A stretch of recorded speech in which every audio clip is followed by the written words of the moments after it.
மூலம் பூரண நலம் பெற்றார். அருளானந்தர் சுவாமிகளின் வழிகாட்டுதலுடன் கிறிஸ்துவம் தழுவினார்.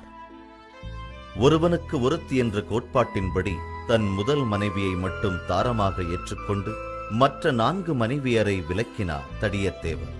அதனால் 5ஆம் மனைவி அழுது புலம்பி முறையிட்டாள் ரங்கநாத சேதுபதியிடம். இதற்கு காரணமான கிறிஸ்தவ பாதிரி அருளானந்தரை உடல் சிரச்சேதம் செய்க என சேதுபதி ஓரியூர் கோட்டையிலிருந்து தன் தம்பி உதயத்தேவனுக்கு ஆணையிட அருளானந்தருக்கு ஓரியூர் திட்டை கல்வாரியானது. 4/2/1693 அன்று தொடர் சித்திரவதைகளுக்குப் பின் மணல் திட்டின் மீது தூயவரின் தலை துண்டிக்கப்பட்டது. துண்டிக்கப்பட்ட உடல் கழுமரம் ஏற்றப்பட்டது. வேதத்திற்கு சாட்சி